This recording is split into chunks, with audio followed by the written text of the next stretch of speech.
신약성경 마가복음 12장 13절에서 17절까지 하나님의 말씀을 봉독하겠습니다. 그들은 말로 예수를 책잡으려고 바리새파 사람들과 헤롯 당원 가운데서 몇 사람을 예수께로 보냈다. 그들이 와서 예수께 말하였다. 선생님, 우리는 선생님이 진실한 분이시고 아무에게도 매이지 않는 분이심을 압니다.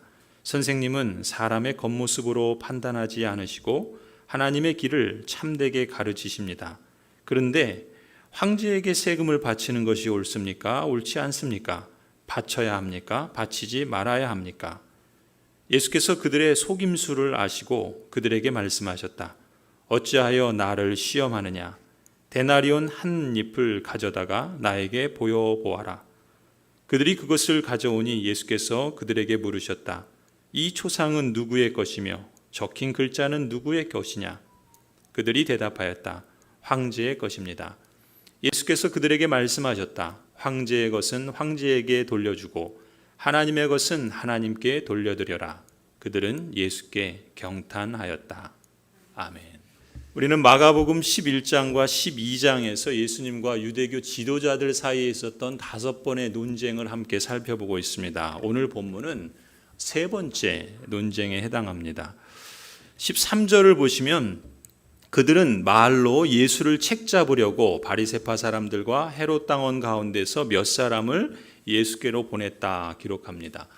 여기서 그들은 앞에 나왔던 그 유대교 지도자들이죠. 대제사장들, 율법학자들, 그리고 백성의 장로들을 말합니다. 그런데 이 유대교 지도자들이 이 바리새파 사람들과 또 헤롯 당원 가운데 몇 사람을 다시금 예수님께 보낸 것입니다.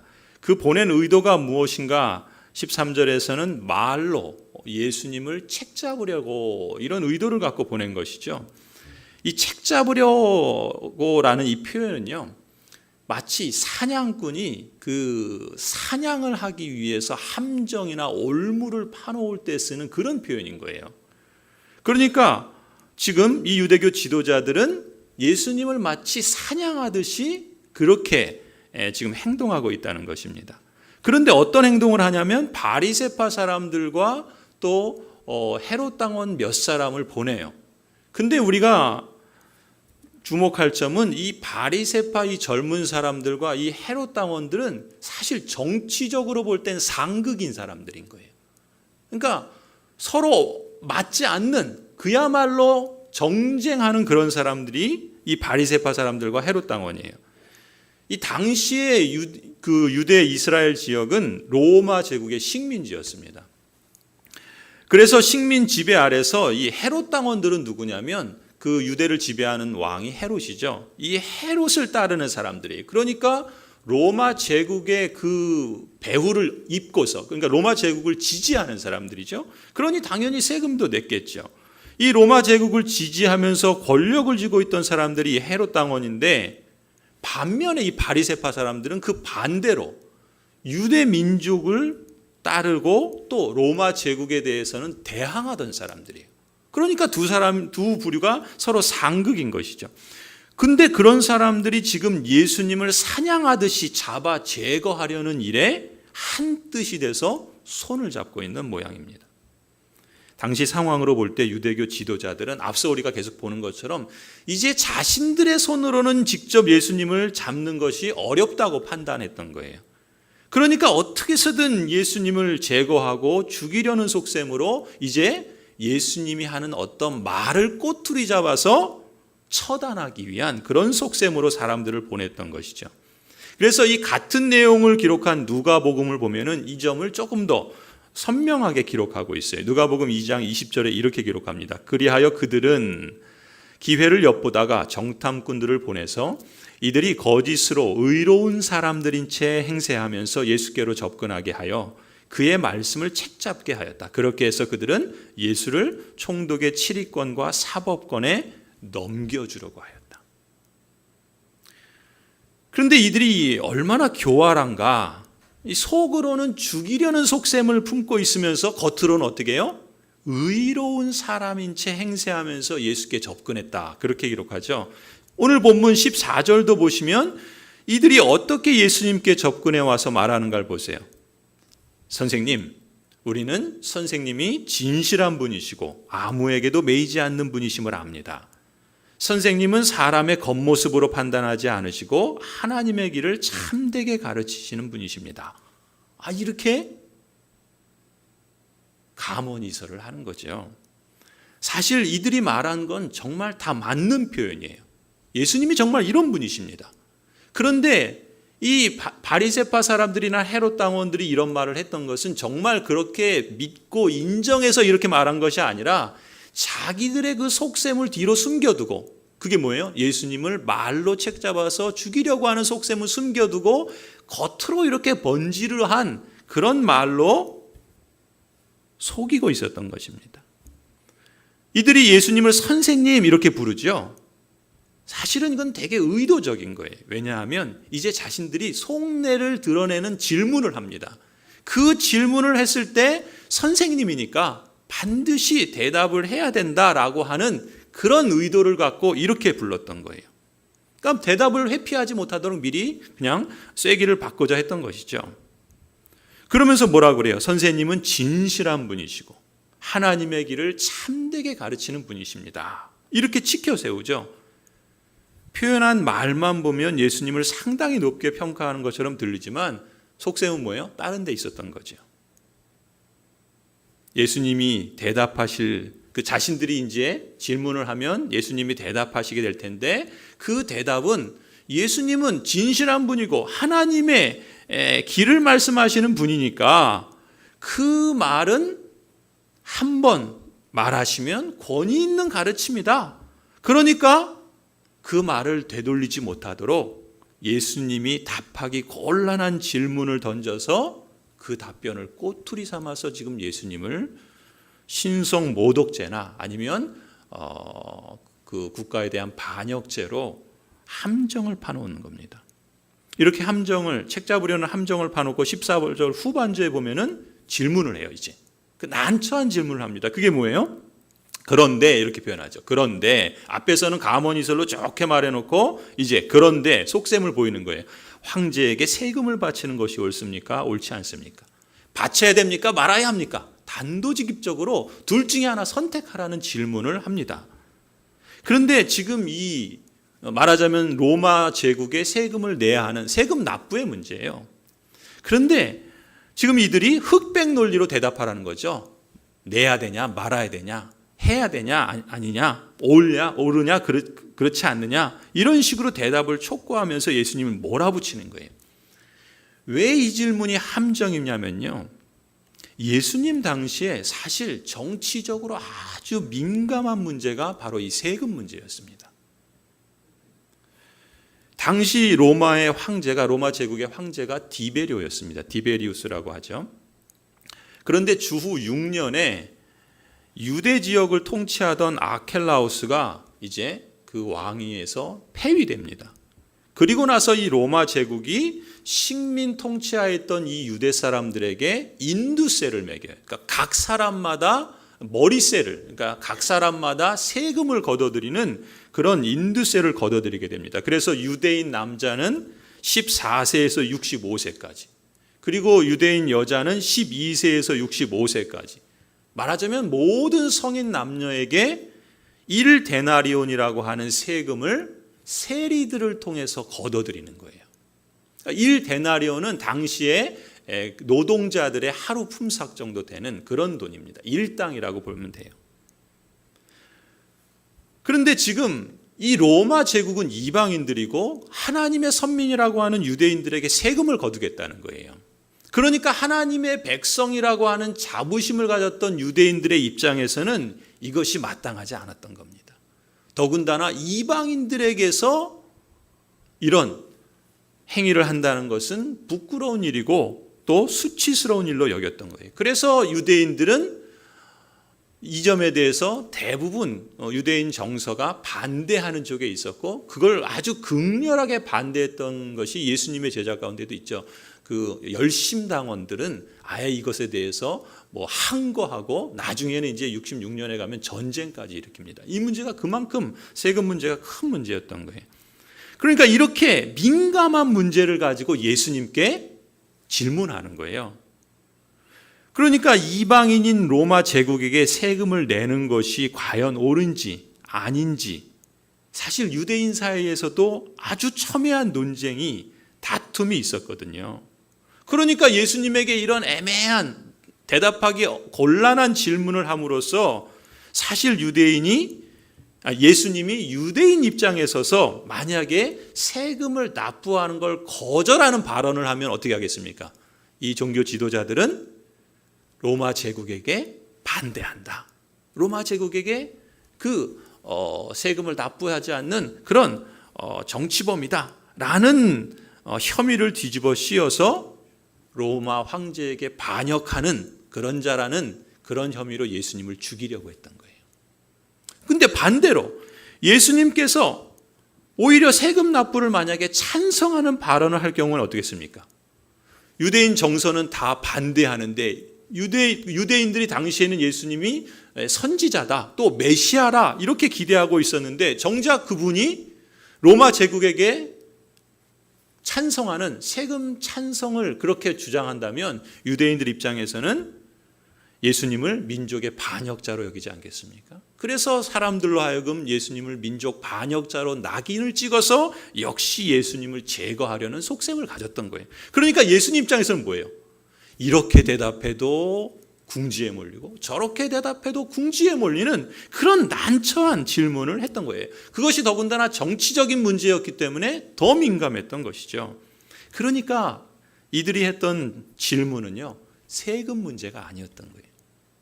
어떻게 해서든지 예수님을 죽이려고 하는 그런 함정을 빠뜨려서 당시 가장 민감했던 정치적인 문제를 끄집어내서 예수님이 이렇게 대답하나 저렇게 대답하나 곤경에 빠질 수밖에 없는 그런 간교한 함정을 팠던 것입니다. 그러니까 이 유대교 지도자들은 예수님께 다가올 때는 예수님의 진가를 인정하는 척 아부하면서 말은 하지만 결국 뭐예요? 예수님이 가부간의 어떤 대답을 말하기만 하면 그걸 꼬투리 잡아서 자신들이 파놓은 함정으로 예수님을 제거하고 죽이려는 그런 의도로 이렇게 행동했던 것입니다. 여러분, 예수님께서 그들의 의도를, 그들의 속셈을 모르실 리가 없으셨겠죠. 15절을 보세요. 그래서 예수님 뭐라 그러십니까? 예수께서 그들의 속임수를 아시고 어찌하여 나를 시험하느냐. 예수님 말씀하십니다. 유대교 지도자들이 품은 생각, 그들의 속셈, 그걸 표현하는 그 방식을 두고서 뭐라 그래요? 예수님은 그들이 예수님을 시험하는 행위라 이렇게 규정하세요. 여기서 시험이라고 한 표현은 어떤 표현이냐면 우리가 앞서 보았던 예수님께서 광야에서 그 공생의 사역을 시작할 때 광야에서 시험을 받죠. 누구에게 받습니까? 사단에게 시험을 받아요. 사단이 예수님을 시험합니다. 그때 시험한다라는 그 표현과 같은 표현이에요. 그러니까 이 유대교 지도자들이 예수님에게 던진 이 질문, 그래서 예수님께서 그들을 향해서 어찌하여 나를 시험하느냐라고 한 이 표현은 무엇입니까? 사탄이 하나님의 말씀을 자기 멋대로 왜곡하면서 예수님을 넘어뜨리기 위해 시험했던 것처럼 지금 그런 형태로, 그런 방식으로 종교 지도자들이 예수님을 공격하고 시험하고 있다. 한마디로 그들의 행위는 사탄적인 행위다라고 지금 말씀하고 있는 것입니다. 지금 율법학자들과 대제사장들과 장로들이 바리새인과 헤롯 당원을 사주해서 예수님을 말로 책잡아 제거하려는 시도, 그런 시도를 하고 있는 거예요. 그리고 그게 다름 아닌 사탄의 방식이다. 그걸 예수님께서 보여주시는 것입니다. 악을 행하는 사람들의 공통된 방식이 이런 식이에요. 하지만 예수님께서는 처음부터 이 악한 사람들의 간악한 속셈을 아십니다. 그리고 그들의 가득한 위선을 다 알고 계세요. 그래서 15절 후반부에 보면 뜬금없이 예수님께서 질문하세요. 데나리온 한 입을 가져다가 나에게 보여봐라. 이런 말씀을 하세요. 그리고 16절에 보니까 그들이 데나리온 동전 하나를 가지고 오죠. 그러자 이번에는 예수님께서 그들에게 물으십니다. 뭐라고 묻습니까? 그 동전에 새겨진 초상은 누구의 것이며 여기에 적힌 글자는 누구의 것이냐. 여러분, 이 동전은 로마 1데나리온은 그러니까 로마의 동전이잖아요. 로마의 화폐입니다. 그러니까 로마 제국이 만든 화폐니까 당연히 그 화폐가 그 화폐에 새겨진 초상은 누구 것이고 거기에 적힌 글자가 누구의 것이냐라고 했을 땐 당연히 황제의 것입니다라고 대답하지 않겠어요? 그때 예수님께서 대답하시죠. 17절 말씀하십니다. 황제의 것은 황제에게 돌려주고 하나님의 것은 하나님께 돌려드려라. 이런 말씀을 하세요. 여러분, 그림을 한번 보시면요.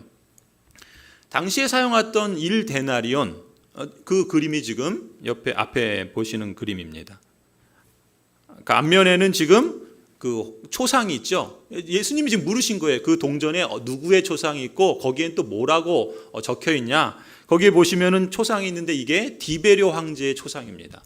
그리고 그 옆에 이렇게 사실 그 헬라어로 글씨가 이렇게 양쪽으로 이렇게 그 주위에 이렇게 있어요. 그 다음에 그 뒤에 있는 거는 또 이 여신의 그림 초상입니다. 왜냐하면은 이 황제 디베료가 그 여신의 아들이다 라고 하는 걸 강조하기 위해서 그렇게 동전에 새긴 거예요. 그리고 그 동전에 그 황제의 초상만이 아니라 글씨에 뭐라고 써 있냐면 그 헬라어는 이런 말이에요. 티베리우스 황제 아우구스투스, 신이신 아우구스투스의 아들. 그러니까 황제가 지금 이 티베리우스 황제인데 그분이 누구라는 거예요? 그 황제는 신의 아들이다. 곧 신이라는 것을 지금 말하고 있는 거예요. 그래서 로마 제국은 늘 황제 숭배를 하고 있었습니다. 신으로 그렇게 섬겼던 것이죠. 그러니까 사실 이 동전에 황제의 얼굴이 있고 그 다음에 그를 황제의 아들이라고 말하는 것은 그 동전을 사용한다는 것은 무엇을 의미하냐면 곧 그 황제의 통치권을 인정하는 것이고 곧 그 황제가 신의 아들이라는 것을 인정한다는 그런 의미가 있는 거예요. 어떤 화폐를 사용하는 자에 따라서 그 화폐를 발행하는 그 권력에 지배하에 있는 건 당연한 거 아니겠습니까? 그래서 당시의 유대인들은 성전세를 낼 때 우리가 앞에 보았을 때 어떻게 했습니까? 환전소가 있었죠. 로마 황제의 그 동전을 쓸 수 없어요. 왜냐하면 그것은 이방인의 것이기 때문에. 그래서 유대인들이 쓰는 동전이 따로 있었고 그걸 환전했던 거예요. 그러니까 유대인들은 로마의 동전을 쓰는 것 자체를 반대하고 또 자신들의 동전을 사용했던 것이죠. 이런 점에서 유대인들은 제2계명에 따라서 어떤 형상도 만들지 마라. 어떤 신의 형상도 만들지 마라. 그러니까 지금 이 황제의 이 형상이 있고 그걸 신으로 숭배하니까 사실 그 2계명에 따라서 사람이 이 황제의 형상에 새겨진 이 돈을 사용하지 않았던 것이죠. 근데 하지만 로마 제국은 어떻게 해요? 유대인들에게 자신의 식민 지배하에 있는 사람들에게 세금을 바칠 때 반드시 로마의 화폐로 세금을 내도록 1데나리오를 사용하도록 했던 것입니다. 근데 예수님이 뭐라 그래요? 그 바리새파 사람들과 헤롯 당원들에게 그 1데나리온을 가져와 봐라 라고 하셨잖아요. 그런데 그 사람들이 어떻게 했습니까? 바로 가져왔어요. 그럼 무엇을 의미합니까? 그들이 동전을 금방 가져와 보여준 걸 보면 그들은 사실은 바리새파로서 유대인 민족을 따르고 황제를 숭배하지 않는다라고 말은 하지만 겉으로는 그렇게 우상을 멀리하고 민족을 위하는 것처럼 말하지만 사실상 그들은 그 데나리온 동전을 사용하고 있었던 거예요. 무슨 얘기입니까? 그들도 로마의 통치를, 그 황제를 기정사실로 수용하고 있었다는 의미입니다. 예수님께서 그것을 폭로하신 거예요. 이 사실을 드러내심으로써 그들의 속셈도 아실 뿐만 아니라 그들의 위선을 폭로해 주신 것입니다. 더 나아가서 예수님께서 뭐라 그러십니까? 황제의 것은 황제에게 돌려주고 하나님의 것은 하나님께 돌려드려라 이렇게 말씀하시잖아요. 이 데나리온에는 황제의 형상이 있기 때문에 그 돈은 황제의 것일지는 모르지만 사람은 뭡니까? 하나님의 형상이에요. 그러니까 모든 사람은 다 하나님의 형상을 따라 지음받았어요. 그렇다는 것은 무엇을 의미하는가? 황제를 포함한 모든 사람은 다 하나님의 피조물이라는 겁니다. 그런 점에서 모든 사람은 다 하나님의 것이에요. 황제보다 더 크신 분이 하나님이시라는 것입니다. 사람뿐만 아니라 온 우주가 하나님의 것이죠. 그러니 모든 것을 다 하나님께 바쳐야 된다. 예수님은 이 말씀도 함께 하신 것입니다. 얼마나 지혜로운 대답이에요. 그들의 그 함정, 그 사냥감을 잡아 죽이려고 하는 그 의도를 아시면서 그들의 대답을 하시지만 그 올무에 걸리지 않고 오히려 지혜롭게 대답하심으로써 뭐라고 그 15절, 17절에 나옵니까? 그들이 오히려 예수님께 경탄합니다. 예수님의 지혜로 인해서. 함정에 빠뜨릴 속셈으로 질문했던 모든 사람들이 그저 경탄할 따름이었죠. 성도 여러분, 그렇다면 우리가 이 예수님의 짧은 말씀에서 무엇을 배울 수 있는가? 그 중요한 교훈들을 우리가 두 가지를 함께 살펴보려고 합니다. 이 문제와 관련해서 기독교 윤리 실천 운동의 이사장으로 계시는 그 서울대 그 교수셨죠. 손봉호 교수님과 또 그리스도인의 현실 참여라고 하는 그 작은 책을 쓰신 김세윤 교수라는 분이 계신데 그분들이 말씀하신 또 글로 적으셨던 것들을 제가 요약해서 그리고 정리해서 우리가 두 가지 교훈을 여러분과 함께 나누려고 합니다. 먼저 우리가 이 세금 문제와 관련해서 우리가 주목해야 할 점은 이것입니다. 사실 표면적으로 볼 때는 이것은 국가 권력에 대해서 세금을 내야 되느냐 말아야 되느냐의 문제로 제기되었지만 사실 예수님께서는 지금 그 문제의 본질은 세금 문제가 아니라 주권의 문제다. 주인됨의 문제다라는 것을 바꾸신 거예요. 그래서 함정에 빠뜨리려는 속셈으로 질문을 던진 사람들에게 오히려 예수님께서는 그들에게 질문하시는 거예요. 어떻게 해요? 황제의 것은 황제에게 돌리고 하나님의 것은 하나님께 돌려드려라 라는 말씀을 통해서 거기에 암묵적인 질문이 있는 거예요. 어떤 질문입니까? 그럼 황제에 속한 것은 무엇이냐? 그리고 더 나아가서 하나님에게 속한 것은 무엇이냐라는 이 질문을 하신 것이죠. 여러분, 우리가 앞서 첫 번째 논쟁에서 예수님이 가지신 권세에 대해서 종교 지도자들이 묻죠. 누가 그런 권세를 줬고 그 권세는 어떤 권세냐라는 것을 물었을 때 예수님께서 그 권세를 누가 주셨고 어떤 권세인가라는 것을 이미 살펴보았습니다. 시편 24편을 보면은 이렇게 말하죠. 땅과 그 안에 가득 찬 것이 모두 다 주님의 것이다. 온 누리와 그 안에 살고 있는 모든 것도 주님의 것이다. 모든 것이 다 하나님의 것이다. 여호와의 것이다 라고 성경은 말씀합니다. 그런데 그 여호와께서 마태복음 28장 18절에 보면은 이렇게 예수님 말씀하시죠. 나는 하늘과 땅의 모든 권세를 받았다. 하늘과 땅의 모든 권세를 여호와 하나님께서, 성부 하나님께서 예수 그리스도에게 주셨다는 것입니다. 그렇다면 황제도 예외는 아니죠. 황제도 예외는 아닙니다. 그래서 로마서 11장 13장 1절을 보시면요. 사람은 누구나 위에 있는 권세에 복종해야 합니다. 모든 권세는 하나님께로부터 온 것이며 이미 있는 권세들도 하나님께서 세워주신 것입니다. 여러분, 예수님께서 황제의 것은 황제에게 그리고 하나님의 것은 하나님께 돌려드리라 라는 이 말씀에 담긴 첫 번째 의미는요. 우리가 소극적인 의미라고 좀 볼 수 있어요. 무슨 의미인가? 여러분, 황제는 하나님으로부터 통치권을 위임받았다는 점입니다. 그러니까 우리가 황제의 그 위임에 대해서, 그 권력에 대해서 인정할 필요가 있어요. 누구든지 그 통치권에 그런 점에서 복종해야 할 정도로 그 권력은 살아있는 권세고 또 합법적인 권세입니다. 그러니까 그 황제는 백성들로부터 세금을 거둘 권세도 있고 또 백성들의 잘못을 심판하고 벌할 권세도 있어요. 그리고 충성스러운 자들에게는 상을 줄 권세도 있는 것입니다. 왜냐하면 모든 권세는 하나님께로부터 온 것이고 하나님께서 세워주신 것이기 때문에 그렇습니다. 하지만 이 황제의 통치권조차도 하나님께로부터 온 권세이기 때문에 누구 아래에 있는 거예요? 하나님 아래에 있는 것이라는 점도 우리는 기억해야 합니다. 달리 말하면 하나님의 통치권과 황제의 통치권은 대등한 게 아니라는 거예요. 황제의 통치권은 하나님의 통치권 아래, 하나님의 통치권 안에서 비로소 인정될 수 있다는 거예요. 이 말이 무슨 의미인가 하면요. 이런 겁니다. 그러니까 하나님의 통치권 아래서 황제의 통치권을 인정해야 된다라는 말은 달리 말하면 그리스도인은요, 하나님의 언약 백성은요, 하나님의 통치권 아래에 있기 때문에 그 하나님 나라의 시민으로서 살아야 될 뿐만 아니라 우리는 황제, 국가 권력의 그 통치권, 하나님께서 위임해 준 그 국가 권력의 통치 아래에 있기 때문에 국가의 시민으로도 살아야 된다는 것을 의미하는 것입니다. 그러니까 그리스도인은 두 가지 책임이 있는 거예요. 하나님 나라의 시민으로서의 책임과 우리가 속한 국가의 시민으로서의 책임이 있는 것입니다. 달리 말하면 뭡니까?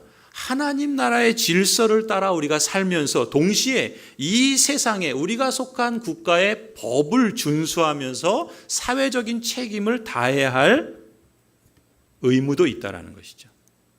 그런 점에서 그리스도인은 하나님의 말씀과 성령을 따라 살아가되 이 땅에서 사회적인 존재로 시민으로서 법을 준수하고 의무를 다하며 살아야 한다는 것입니다. 그런데 이것과 관련해서 우리 그리스도인들이 오해하는 것이 있습니다. 두 가지 극단이 있는데요. 한 가지 극단은 이런 겁니다.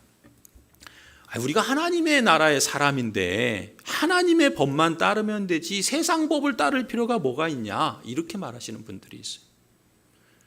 세상 법을 대수롭지 않게 생각하고 여기는 그런 분들입니다. 그래서 좀 심한 경우에는 이 세상의 질서와 이 하나님의 질서는 적대적인 것이다, 이렇게 보면서, 그러니까 가급적이면 세상을 등지면 등질수록 신앙에 유익하다, 이렇게 생각을 해요. 하지만 이것은 어떤 문제가 있습니까?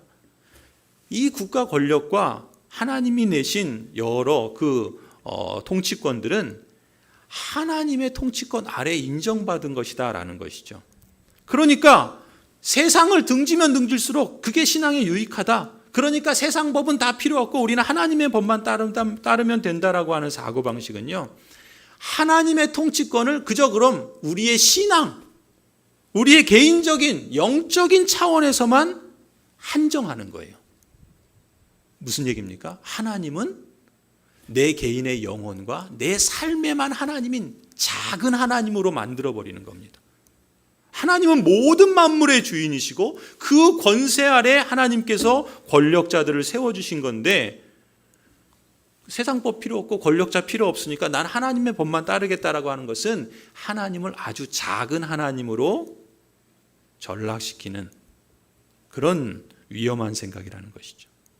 하나님이 만드신 모든 피조세계가 다 하나님의 통치의 영역인데 그걸 축소시키니까 이건 매우 위험한 생각입니다. 또 다른 정반대의 극단이 있어요. 어떤 분들은 정치 활동을 기독교의 이름으로 합니다. 교회의 이름으로 정치하는 분들이 있어요. 여러분, 우리가 살다 보면 하나님 나라의 시민으로서의 책임과 국가의 시민으로서의 책임이 서로 충돌할 때가 있습니다. 그죠? 그래서 하나님에게 순종하기 위해서 국가 권력이나 정부에 항거해야 할 때도 있어요. 그걸 시민 불복종이라고 그럽니다. 그런데 그러한 정치 활동을 교회의 이름으로, 기독교의 이름으로 하는 것은 바람직하지 않습니다. 교회는 정치 활동하라고 주신 기관이 아닙니다. 교회는 거룩하고 영광스러운 하나님 나라를 보여주는 유일한 기관인데 왜 이 땅에서 정치를 하려고 합니까? 그럼에도 불구하고 거기에 마치 그 정치하는 것에 기독교의 사활이 걸린 것처럼 행동하는 것은요, 성경적이지도 않을 뿐만 아니라 매우 위험한, 그 자체가 이데올로기적인, 이념적인 행동이라는 것입니다. 자신이 마치 하나님의 통치를 대신하겠다고 하는 교만인 것과 같아요. 그럼에도 불구하고 지금 이 당시의 유대교 지도자들이 바리새파 사람들과 헤롯 사람들을 예수님께 보내죠.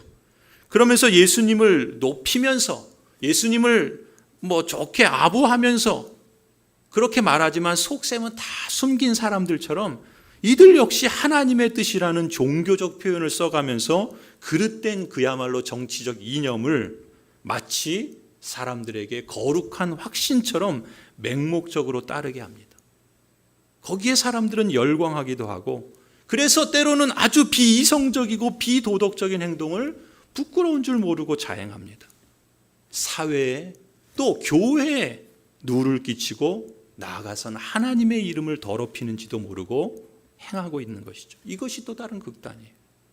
그런 점에서 우리는 황제의 것은 황제에게, 하나님의 것은 하나님께 돌려드려라는 말씀의 소극적인 의미로서 우리는 하나님 나라의 시민으로서의 책임과 이 국가의 시민으로서의 책임을 감당해야 되는데 이 두 가지 극단의 오류들을 조심해야 된다는 것이고요. 좀 더 나아가서 두 번째 의미는 좀 더 적극적인 의미입니다. 여러분, 예수 그리스도께서는 우리가 고백하고 믿는 것처럼 십자가의 죽음과 부활을 통해서 이 세상에서 왕노릇하고 악과 고난으로 다스리던 사탄을 이기셨습니다. 예수님께서는 하나님 우편에 높임을 받으셔서 온 우주를 통치하도록 하나님으로부터 하늘과 땅에 속한 모든 권세를 위임받으셨습니다. 그래서 예수께서 부활하신 이후 지금까지, 그리고 예수 그리스도께서 다시 재림하실 때까지 하나님의 나라는 주 예수 그리스도의 다스림을 통해서 나타나고 있습니다. 반면에요, 사탄은 예수님에게 결정적으로 패했지만 그럼에도 불구하고 사탄은 아직 항복하지 않습니다. 도리어 최후의 발악을 하고 있습니다. 주 예수 그리스도께서는 성령의 능력으로 이 사탄의 남은 세력을 무찔러 가고 계시는 거예요. 그리고 우리 그리스도인들을 바로 이 영적 전쟁에 참여하도록 부르십니다. 그러니까 우리는 예수님만이 주님이심을 선포하면서 그 그리스도의 주권에 순종하는 삶으로 우리 개인과 우리의 영혼만이 아니라 우리의 삶의 모든 영역, 가정일 수도 있고 우리 마을일 수도 있고 우리 사회일 수도 있고 더 나아가 우리나라와 온 세계의 모든 삶의 영역에서 이 악과 고난으로부터 다스리는 이 사탄의 세력을 꺾어야 하는 것입니다. 그리고 의와 사랑과 생명으로 다스리는 예수 그리스도의 주권이 공고해지도록 힘써야 한다는 것이죠. 물론 우리가 그렇게 힘쓰고 노력한다고 이 세상에 사탄의 세력이 완전히 제거되지는 않습니다. 예수 그리스도의 주권이 우리의 힘을 통해서, 우리의 순종을 통해서 이 땅에서 완전히 실현될 것이다 기대할 수도 없습니다. 그렇기 때문에 우리는 어떻게 해야 됩니까? 그 종말에 예수 그리스도께서 다시 오실 때 그 악과 고난으로 지배하는 모든 사단의 권세를 제거하고 새하늘과 새 땅을 건설하셔서 하나님의 나라가 완성되고 우리의 구원이 완성될 것을 소망하는 것입니다.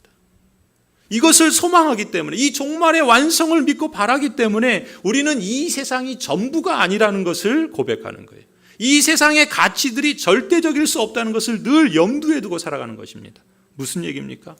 종말에 대한 소망을 가지고 사는 그리스도인은요, 이 세상이 그저 일시적인 것이다라는 것을 늘 염두에 둡니다. 그건 무슨 얘기인가?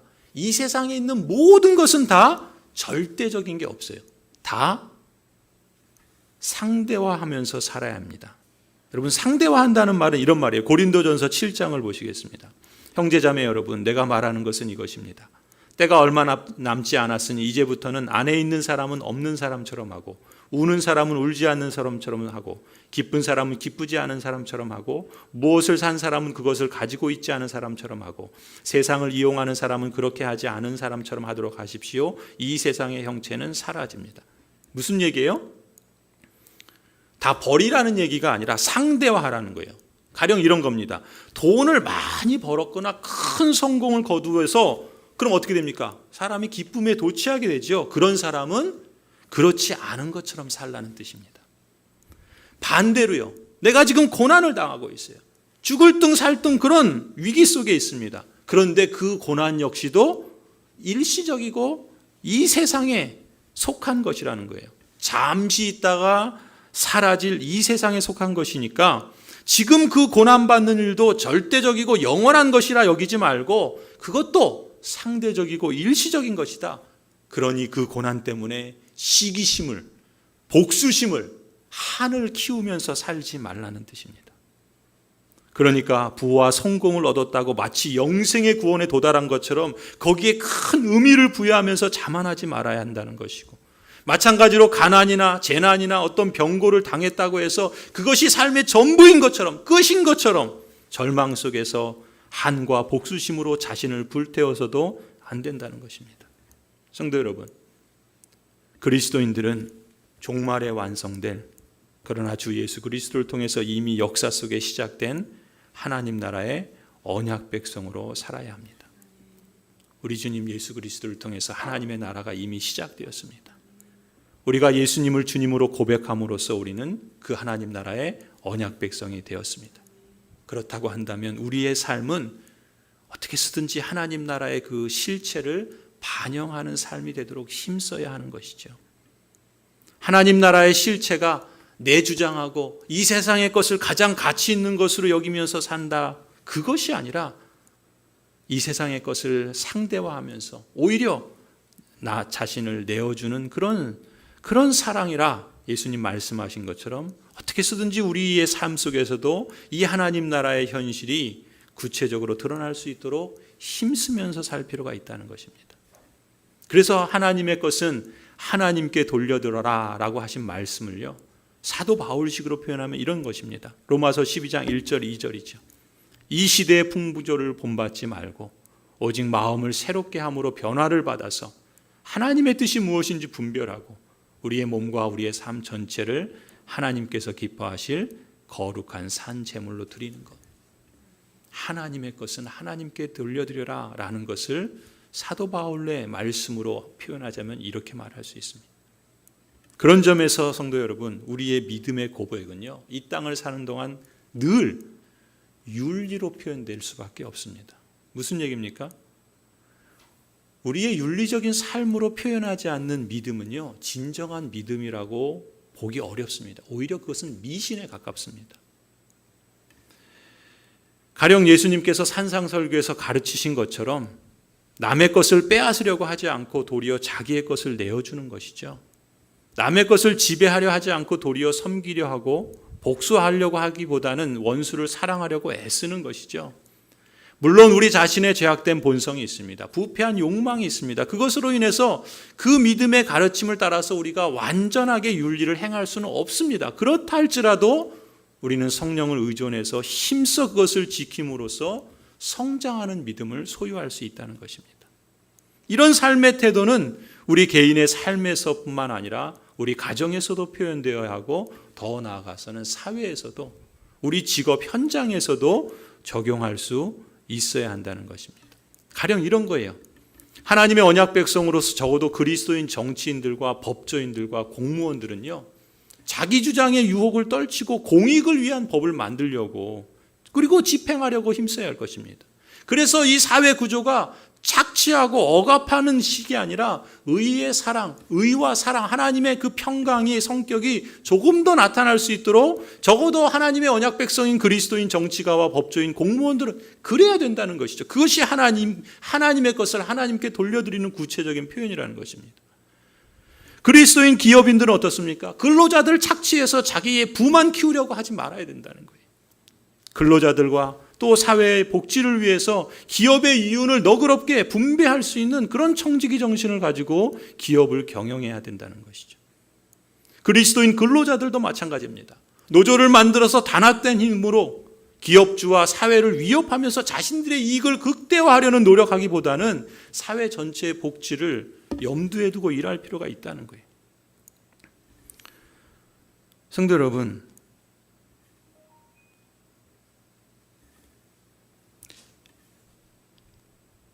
이 세상에는 자신들의 잘못만이 아니라 이 사회의 부패한 구조 때문에, 모순 때문에 가난을 겪고 병고에 시달리는 사람들이 많습니다. 인권을 침해받는 사람들이 있고 억울함을 당해 한이 많은 사람들이 너무나 많습니다. 적어도 그리스도인들은 각자의 직업 현장에서 주님께서 맡기신 소명의식을 갖고 자기의 이익만을 도모할 것이 아니라 사회적으로, 경제적으로, 영적으로 연약한 사람들을 염두에 두면서 적극적으로 봉사해야 한다라는 것이죠. 이렇게 볼 때 하나님의 것은 하나님께 돌려드려라 하신 말씀은 그야말로 주인됨의 문제인 겁니다. 주권 회복의 문제인 겁니다. 전통적으로 말하는 복음 전도는 우리의 영혼이 구원받아서 천국 가는 것으로만 그치는 것이 아니라 우리 인간의 모든 문제들, 영혼뿐만 아니라 우리의 몸과 마음과 또 관계와 구조와 또 이 세상 현세와 앞으로 오는 세상 내세에 걸친 그 변화, 그 회개, 그 회복, 치유, 생명과 평강을 이루는 전인적인 구원, 총체적인 구원을 증거하는 것이라, 이러한 새로운 인식을 우리가 가져야 할 필요가 있다는 것이죠. 성도 여러분, 우리 그리스도인들이 주 예수 그리스도의 말씀을 따라 순종한다면 이미 임한 하나님의 나라의 실제가 이 역사 속에 그만큼 눈에 보일 정도로 가시적으로 드러나서 이 세상을 어느 정도 변화시킬 것입니다. 사실 이미 많은 그리스도인들이 하나님 나라의 구원을 맛보고 그 회복과 그 치유의 맛을 선취해서 어느 정도 누리고 있는 것도 사실인 줄 믿습니다. 물론 우리 그리스도인들이 최선을 다하고 순종을 한다 할지라도 이 땅에서 이 역사 속에서 하나님의 나라가 완전히 이루어지고 완성되지는 않을 것입니다. 그 완성은 오직 하나님께서 종말에 우리에게 주실 선물입니다. 그러니까 우리가 여기서 분명하게 기억해야 할 진리는 이것입니다. 하나님의 나라가 우리 주 예수 그리스도의 삶과 죽음과 부활로 이미 시작되어서 성령 하나님의 역사로 이 역사 가운데 실제로 드러나고 계신다는 사실, 그 사실은요, 이제 종말에 사탄의 권세를 그리스도께서 완전히 멸하시고 죽음으로 그 죽음을 이기게 하시고 완전히 격파하시고 완성하실 것이라는 그 사실을 우리에게 보여줍니다. 빌립보서 1장 6절 말씀처럼 선한 일을 여러분 가운데 시작하신 분께서 그리스도 예수의 날까지 그 일을 완성하시리라 믿습니다. 하나님의 은총과 긍휼하심이 저와 여러분에게, 우리 교회와 교회들 위에 있기를 간절히 소원합니다. 기도하시겠습니다.